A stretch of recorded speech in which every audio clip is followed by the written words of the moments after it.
2027 vai começar agora em agosto e setembro. E por conta disso, né, dessa mudança aí no escritório, nas relações contábeis, fiscais e tributárias, eu vim trazer aqui esse calhamaço de informações para passar para vocês. De vez em quando vocês vão ver que o vídeo vai dar uma cortada, né, porque eu precisei pausar o vídeo para respirar, ganhar ar, porque já tá um pouquinho difícil aí de ficar falando muito tempo. E em determinados momentos eu dou uma empolgada, então começo a falar um pouco mais rápido. E isso vai faltando fôlego. Primeiro assunto importante que eu preciso tratar com vocês é que os meses de agosto e setembro serão meses cruciais para as empresas que estão ou que querem voltar para o Simples Nacional. Por quê? O que acontece?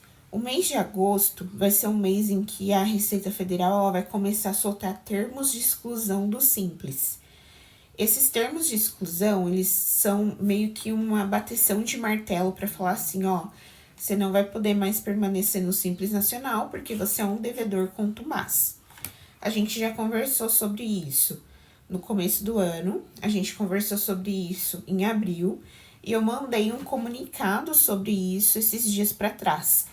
Então, hoje eu tô aqui reforçando essa informação. Devedor contumaz é aquela pessoa, aquela empresa, que ela tem vários débitos em aberto e ela não paga. Então, a Receita vai começar a analisar essas empresas agora em agosto e soltar um termo de exclusão. Então, do dia 10 ao dia 15, ela vai processar essas exclusões. É o que está previsto aqui na instrução normativa. E aí, a gente vai precisar usar, então, o mês de agosto para fazer a regularização dos débitos. Todas as empresas aqui do nosso escritório que tem débito, elas já sabem que tem débito. O que a gente vai fazer? A gente já vai enviar esses débitos simulados. A gente não vai chegar e vai falar assim, ó, você tem um débito, você precisa regularizar sua situação, senão você vai ser excluído. Não. A gente já vai enviar com a simulação, já vai enviar a simulação de como vai ficar, tá?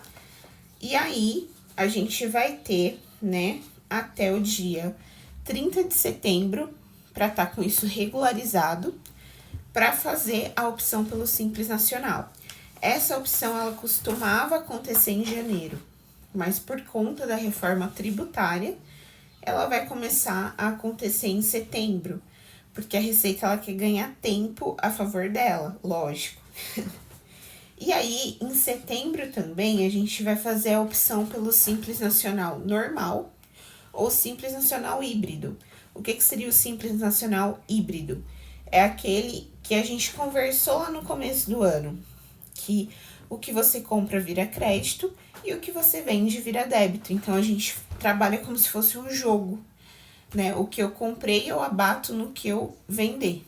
Só que isso parece ser vantajoso para todo mundo, mas não é.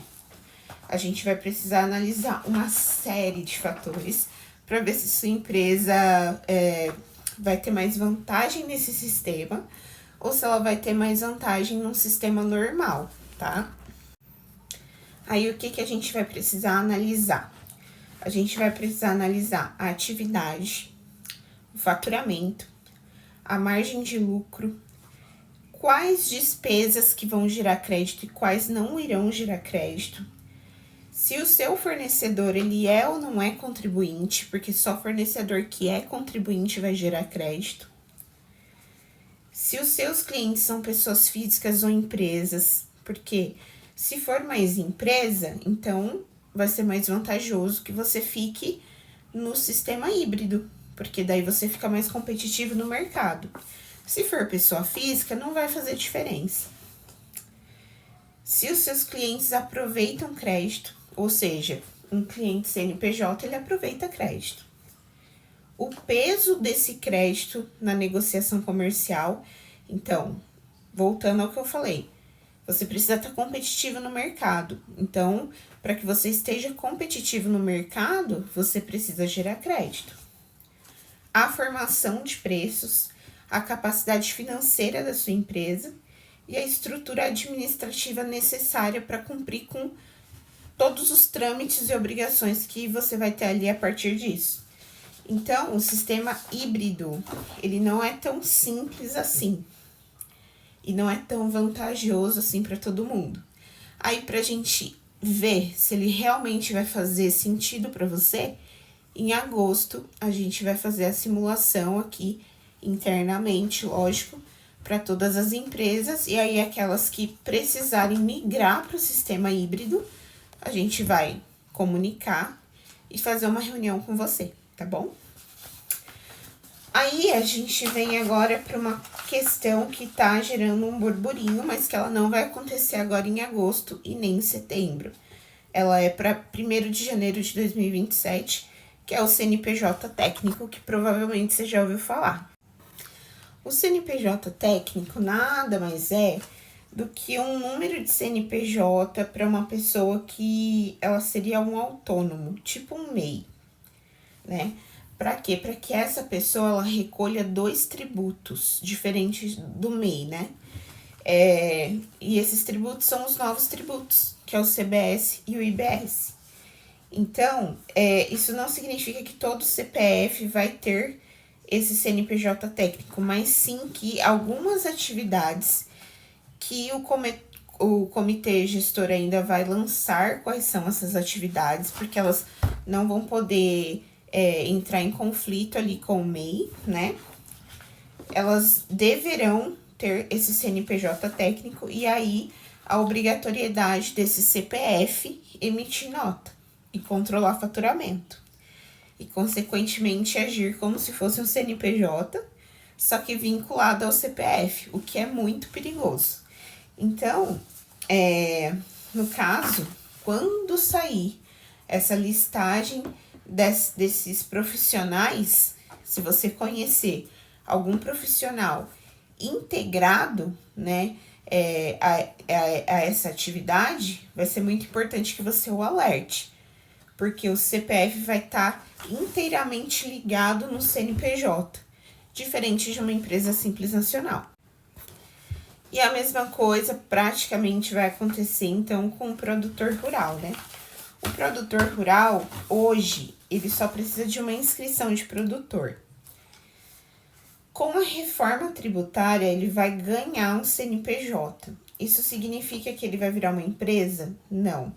Isso significa que ele vai ser uma pessoa física com CNPJ. Ele só vai virar uma empresa, né, um CNPJ efetivamente falando, se isso for algo que vai fazer sentido para ele. A gente pode ter um CNPJ para produtor rural. Mas, até então, o produtor rural não vai mais usar o CPF dele para poder fazer compra e venda. Ele vai ter ali um número de CNPJ e com esse número de CNPJ, a gente vai ter que gerar guia para ele pagar de CBS e IBS. E aí você vê o quanto que isso vai mexer na economia, né? Porque se o produtor vai ter um imposto a mais para ser pago, consequentemente no mercado vai ter mais uma elevação maior de preços. E aí, para a gente ver se esse produtor vai ser mais vantajoso ele permanecer como CPF, entre aspas, ou se vai ser mais vantajoso ele ter um CNPJ, a gente vai precisar avaliar algumas coisas também. Por exemplo, o valor das vendas, quem são seus compradores, se tudo que ele compra geraria crédito, os investimentos, os insumos, a estrutura que ele tem ali na atividade dele. Por quê? Porque se ele investiu na estrutura, tudo que ele investiu ali a gente consegue depreciar.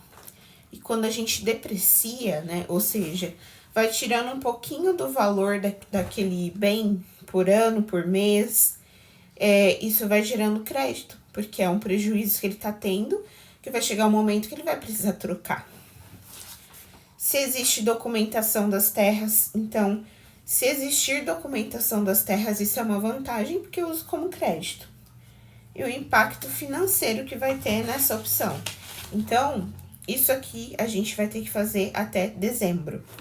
Em janeiro, o produtor vai ter que optar se ele vai continuar como pessoa física, porém com CNPJ, ou se ele vai migrar de fato para um CNPJ de empresa. E aí, né, a partir de agora, vocês vão começar a ver também CNPJs alfanuméricos. Ou seja, o Brasil, ele já atingiu o limite dos CNPJs que são só número. Agora, os números de CNPJ, eles terão números e letras, uma combinação de números e letras. Por que isso? Porque a gente já está estufado de empresa. Não tem mais como gerar número. Os sistemas já não conseguem mais gerar número. Agora vão incluir letras. No que isso afeta as empresas que já existem? Vai ter que ver com o sistema que você emite nota, né? Se você for um comerciante, se o seu sistema ele já está adaptado para integração da nota alfanumérica, tá? Mas isso daí é uma questão que é só de conferência. E aí, né, o que o escritório vai fazer, então, nos meses de agosto, setembro, e depois novembro e dezembro? A gente vai fazer, então, um mutirão de análises e comunicados. Então, é muito importante que vocês acompanhem tudo que a gente manda. Às vezes, a gente manda escrito e o cliente não lê tudo. Então, é muito importante que vocês leiam tudo com atenção. Tudo que a gente mandar, vocês leiam. Leiam 1, 2, 3 vezes. Porque nem sempre a gente vai poder mandar vídeo, né? Ou nem sempre a gente vai poder marcar uma reunião ali de imediato. Conversas ainda, né, precisam ser feitas. Então, a primeira é que vocês acompanhem tudo que a gente manda, leia com atenção. A segunda é que vocês respondam tudo que a gente manda. Por quê? Porque tá dizendo respeito à sua empresa, tá dizendo respeito ao seu bolso, né? E muitas vezes aos seus funcionários. A terceira é que vocês mantenham todas as documentações atualizadas. Então, enviem tudo que a gente solicita. Se a gente solicita extrato, enviem. Se a gente solicita um documento atualizado, enviem. A gente tem aqui a Lei Geral de Proteção de Dados, então nenhum dado vai vazar. A quarta, né, é que não façam opções por vocês mesmos. Então, às vezes, vocês podem ficar apavorados ou podem escutar de outros empresários que tinha que fazer tal coisa. A gente está olhando tudo de todo mundo. Estamos a par de tudo de todo mundo. A gente tem aqui um sistema praticamente jurídico interno. Então, fiquem calmos. E, né, lembrem-se de que o escritório ele tá trabalhando para ser seu aliado. Tudo que a gente fizer é o melhor e a gente não vai fazer opção nenhuma sem comunicar vocês antes.